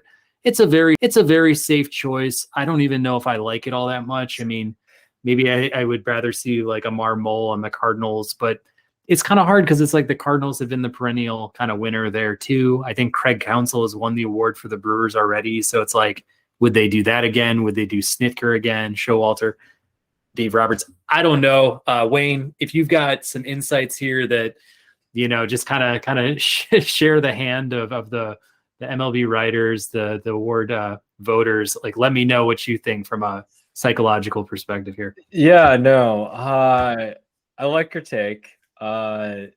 Yeah, sometimes it's just, it always feels like the writers like try to romance, like make it romantic, right? Like, oh, this manager like took this like, really crappy team that everybody's like pissing on from the beginning of the season, and then all of a sudden they win like 80 games or something like that, or 90 games, and when they're expected to win like 60 or something. So it's hard to pick any type of thing like that's gonna, or foresee if anything like that's gonna happen in the NL. We went over the NL East. It's like I would be surprised if those three teams that we talked about aren't there at the end of the season. The Dodgers, and then also the Padres, like those are, traditionally some stacked squads. So I don't see that maneuvering too much or creating any type of too much drama. And I think that's the whole idea. Sometimes these writers like drama. And then, so with all that being said, I'm looking at, and we've talked about this team before, but the Diamondbacks, right? Oftentimes there's those young teams that have, solid players, and maybe they do make a little bit of a run, right? So, with the Mariners, right, last season, Scott Service, right? Like, I don't think he won it, but like he was definitely in contention. So that's where I see maybe like a Torey Lovullo this year with the Diamondbacks, maybe taking over NL Manager of the Year. I think they won like 74 games last season or something like that, mid 70s. I kind of thinking that they might actually peak into like the 80s of some sort, maybe mid 80s. Potentially, right? If they can do that, then hey, I think that's a great way to introduce Torey Lovullo in there. So he would be someone I'm looking at. But yeah, to your point, I don't know if the NL Central, if anybody's going to emerge out of there. So yeah, I have, my thinking is maybe a Torey Lovullo would win NL Manager. Yeah, it's funny you say that because I really do like the Diamondbacks this year as like a dark horse team. Torey Lovullo actually won in 2017, which is kind of funny. And to be honest with you, Craig Counsell's never won it, so I know he's been kind of in the running for it. So maybe if that's the odd man out in this situation, I know Marmol hasn't as well. Mike Schilt did when he was with the Cardinals in 2019 here, but it's like, otherwise we're looking at guys who have already won it. Showalter won last year, Snitker won it. Here in 2018, and Dave Roberts won in 2016. So it's kind of like, who else is going to emerge in this pack as being the best manager? And, I think it's kind of unfair. I mean, we won't write a, segment or do a podcast on it, but like, shouldn't the manager of the year be looked at like the MVP? Like, shouldn't we look at the guy who like teams would hire first if they had first ups? Like if you had any choice of any NL manager, like who would you pick? Like that should be the guy that you pick as like your MVP or like your manager of the year, actually. Yeah, I know. Like, and that's the whole thing. I feel like there's this whole idea that, players, but we see what happened with Tony La Russa, right? Like, yeah, sure. He won the Hall of Fame. He's in, Hall of Fame and everything. But at the same time, it's like anybody with that followed the team and everything, just, like he kind of just drained the team essentially. So a bad manager can really hurt your team. So then you see what a good manager can do is like, man, they can definitely elevate your squad for sure. So that's definitely where there ought to be more of an emphasis, I think, on this award. But yeah, it's just not as sexy for sure. I mean, guy just sits there and says like, all right, bring in a righty or whatever, you know. So yeah. But no, yeah, I actually didn't know. Yeah, he won an award. Yeah, I think he got in 2017, right? Like 93 wins or something. So good for them. So maybe yeah, this becomes more of a thing for him with the Diamondbacks here if they are able to, you know, put up a run in the NL West there. So, but yeah, I wonder if there's how many repeat winners of NL, because I think that's one thing about Manager of the Year. It's like once you win it, it's like it's hard for you to win it again. It's like, yeah, he's a good manager. Okay, let's find another one, right? Like, yeah.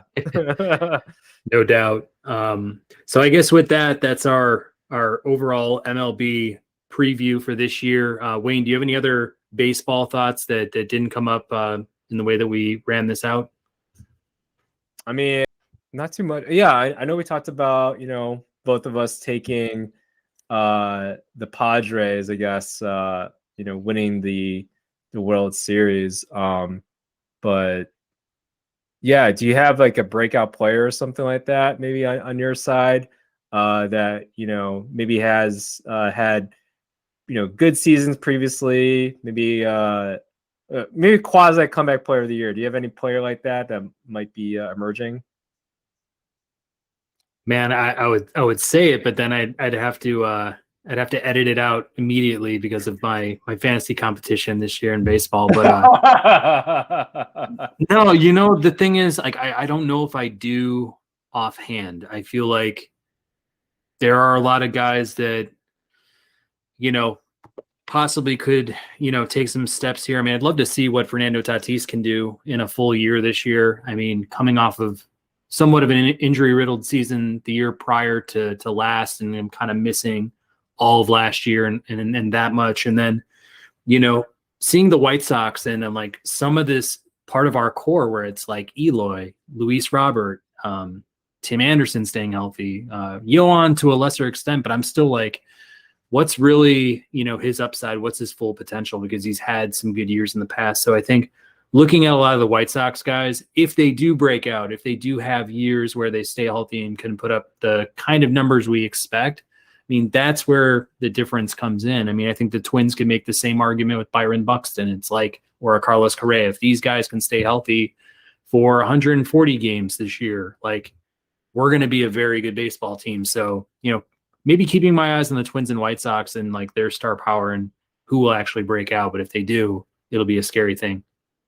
Yeah, no, I think those are great points. And yeah, those are two, like, well, I mean, every single player in the White Sox, I feel like, is injury prone now, it seems like, or has a history of injuries. So, and then, yeah, Byron Buxton, I think, I mean, you know, when he's playing, like, he's playing at an MVP level, and that's really, that Twins team just becomes really hard to beat, you know? So, yeah, I definitely like those takes for sure.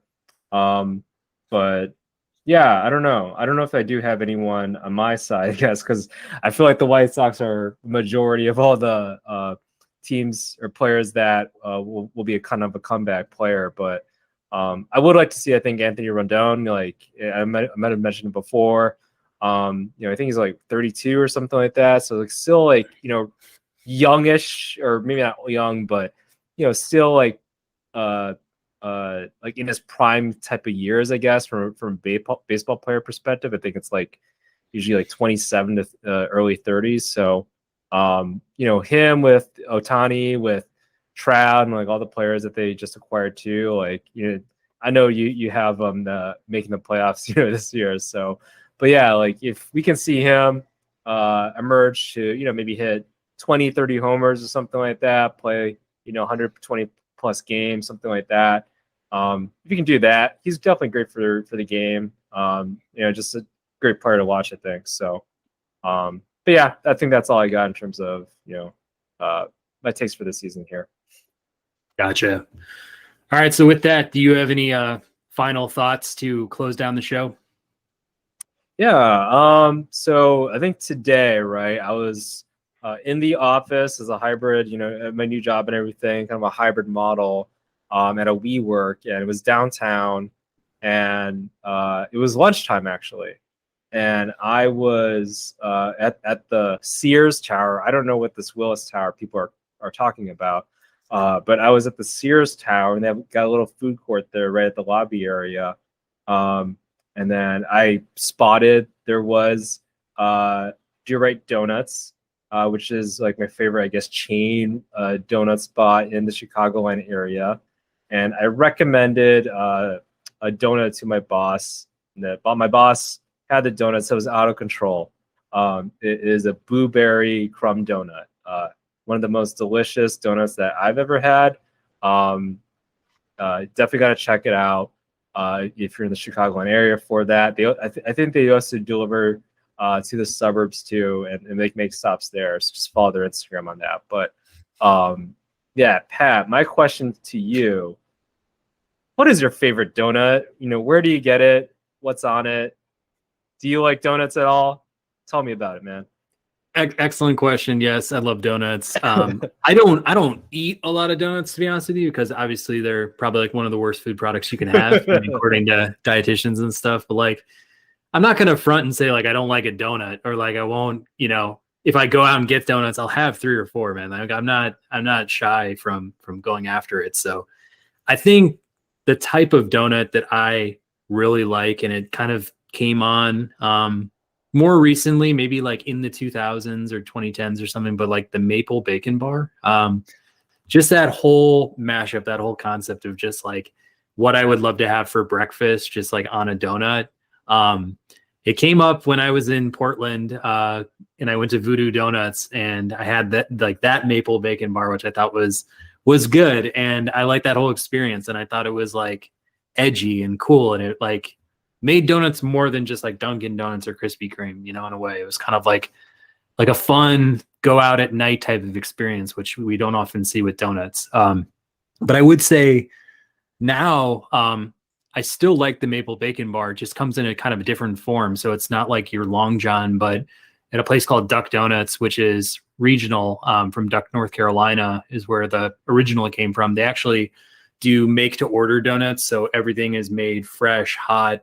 And then they they glaze them and they put the toppings on like while you're there and kind of ordering your 6 or your 12 or whatever you're into. But they do just a classic donut with maple frosting, and then they actually have bacon bits that just covers the entire top. And yeah, man, the salty, the sweet just reminds me of like having a good breakfast. Like I think that like regional, somewhat of a chain. I think there's like handful of locations in this area.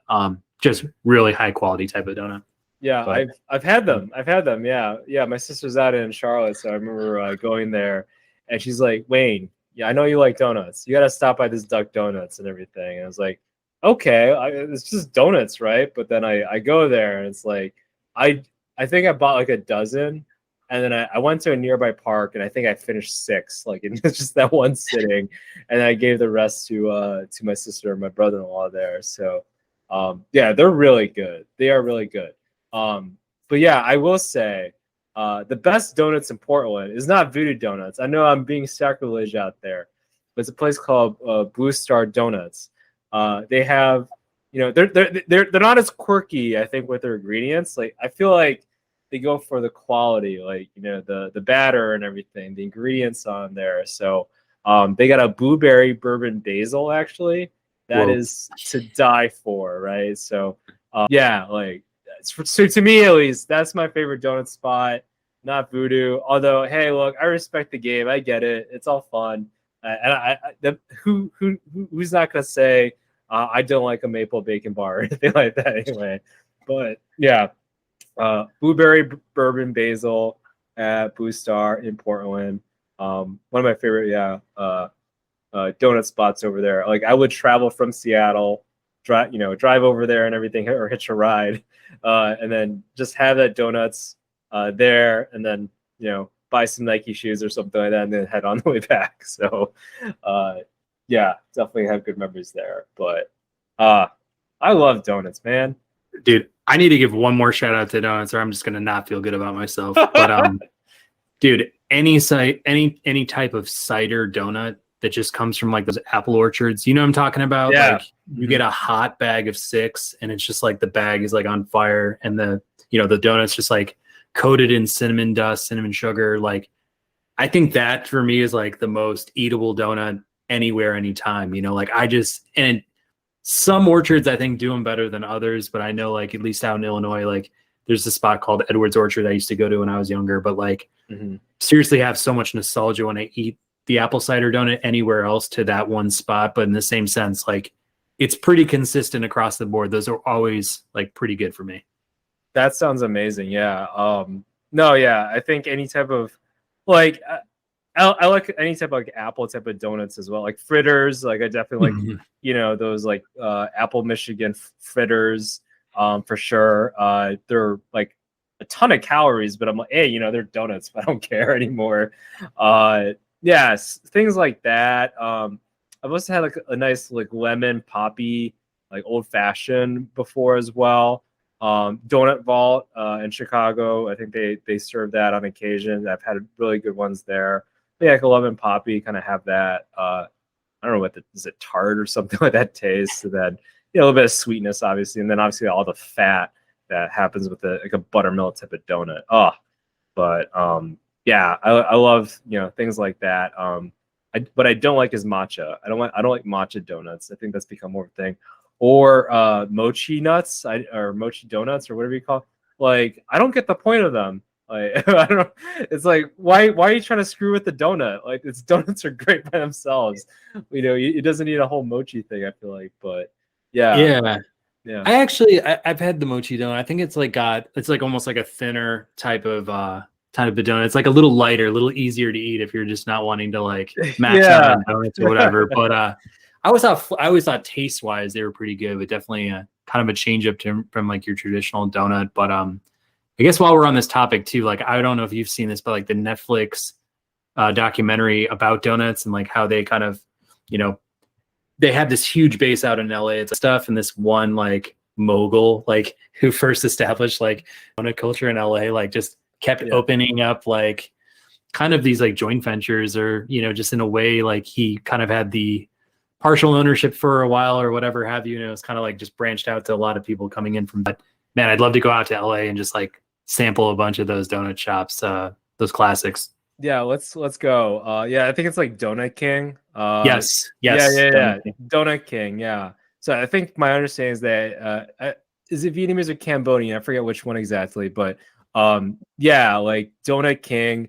I think he kind of like I think he first started like making it, or he worked for a donut shop, and then kind of worked his way up, and then like became like a manager, and then I think he started his own, and then I think he became like a real estate mogul basically, and then worked with like either Vietnamese or Cambodian community to be like, hey, he'll sponsor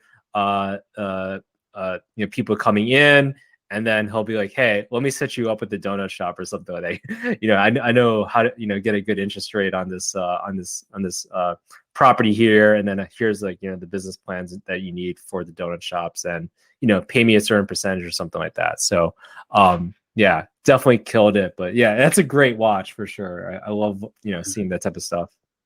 Yeah, just a really cool piece of that culture out in LA, and just kind of how it was established by refugees. how much market share they gobbled up, and like any time there was a popular donut chain that tried to come in, they just get squeezed out by all these Cambodian mom and pops. Like it was just great to watch. Yeah. It's like what was it, like Dunkin' Donuts? They were like, yeah, let's get out of here. Like they like left, I think, during the 90s and like 2000s a little bit, and then I think all of a sudden they're like, oh, maybe there is, I guess, some market share that we can get. I mean, just because I think Dunkin' now they're like more of a coffee shop now. I think they're like the number 2 most consumed coffee shop next to Starbucks, I think, now. So maybe that's a little bit where they're going. But yeah, Cambodian donut shops, LA. Next time I'm in that area, it's like, all right, let's go to In-N-Out. All right, then let's go get some donuts from a Cambodian mom and pop shop. So yeah, for sure. Well, gotta love donuts. Great segment. Great that we touched on that. And yeah, tons to try still. I feel like there's a lot of niche spots in New York and other places I've heard of.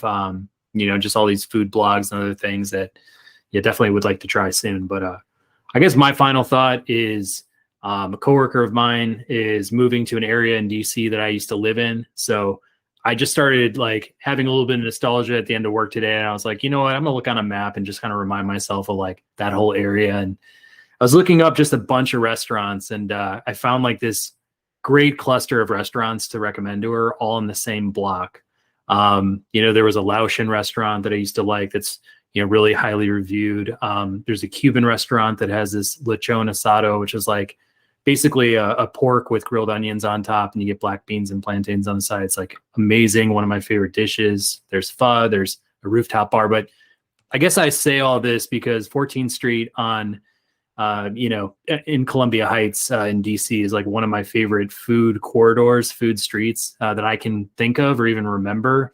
And I just wanted to ask you, Wayne, is there a similar type of corridor street, whether it's Chicago, Seattle, anywhere else, that just comes to mind to you, a place that like you just feel like you could go there for the day, have some beers or like watch a game. You could just bounce around to different spots and it just kind of has like a vibe to it in a way. I mean, yeah, Restaurant Row. Yeah, I feel like that area, like it's not even the restaurants necessarily. There's a lot, I think, just in the West Loop that I like just go there. Yeah, sure, go to a nice restaurant, but there's a ton of just, casual bars, you can chill out at. I really like going to Time Out. Like that's my favorite spot, the Time Out Market in Chicago. You can go there. Like I'll take anybody that's in town. It's like, hey, we don't need to get any reservations. We can get some of the best restaurants in Chicago that are local, that aren't, too chainy or anything like that, or that all the tourists necessarily go to. They tend to have a pretty solid variety there, but then also pretty decent quality. So I'll usually take them there, and then can bar hop around. They do have a Levain's bakery. I actually just bought 4 cookies there last night after getting some pizza. So that I got pizza around that neighborhood, and I was there. I'm gonna get some Levain's bakery cookies there. Which they stem from New York and are really popular from New York there too. So and then around that area, I can also top it off with like Jenny's ice cream. All this is kind of like walking distance, right? And then there's some like nice hotel areas around there that have lounges, rooftop bars, etc. So and then one of my favorite places to just grab some good food, and then especially on a nice summer day, they got a little like alley there, Green Street Smoke Meats. So get some Austin Texas style barbecue, sit on the patio or like on the alley area outside. Again, you don't really need reservations, I guess. You just kind of just go, and then just peruse around, just like, grab a bench when you can. But yeah, I love it like that. Good food. Don't need a reservation. You kind of just walk there, and then off to the next thing. Grab a beer somewhere, or grab some awesome nice desserts from the best spots in the US. So but yeah, that's my vibe for sure. I just like going that area. I've been asked, like, Wayne, if you had enough money and all that fun stuff, would you live there? I'm like, no, because I feel like I would just be a complete fat ass if I lived there. So. Yeah, I think isn't Oshaval like right around the block from that whole area. Yeah. So it's a fun area for sure. Like I feel like I've definitely been to Green Street, and then went to like Punch Bowl Social, which is obviously a chain, but still kind of a fun time to like go play some games, have some drinks or whatever. But yeah, man, that was good. That was good feedback. I just feel like there's so many different pockets that I've kind of enjoyed a lot about DC, but also remembering back to Chicago too, where it's just like you could just kind of spend your entire day in that little neighborhood and just have a day of it, just jump around and like try a bunch of great food. No, yeah, for sure. I guess another one would be like Chicago's Chinatown too. Or even Seattle, the Columbia City area, there's some pretty good spots. There's like one strip I like to go to Coffee Holic there, around Seward Park, and then go to Seward Park. But then there used to be like a Hawaiian place there. There still is, but I think it's new ownership. But I used to get Coffee Holic, bring it over to the Hawaiian place, grab brunch there. And then, there was also, grab more coffee and then walk around to, there's like some flower shops, some other like, pubs and stuff like that. Or, go to Seward Park and walk around there too, to, walk off all the pounds or all the calories, I guess, in consuming there. So that's another area too there. But yeah, I love just, finding a nice neighborhood that has a good vibe, eating some good grub, drinking some good drink. And then, yeah, having a nice suite, and then, getting my steps in too. So, yeah. Well, good stuff. Yeah, I mean, love food, love going out and making a day of it too when I can. But no, I think that's a pretty good rundown from food all the way through baseball here on the Ball and Breakfast podcast. If you're with us online here on YouTube, please, give us a like, a subscribe. Write us a comment on what you think will happen here in the MLB this year, whether it's team specific or player specific. Reviews are always, welcome on Google and Apple Podcasts as well. And on Instagram, you can always follow and see our stories and posts on a daily basis. So, Wayne, with that, let's close the book here on the MLB, and we'll obviously have coverage throughout the season. But thanks for joining us.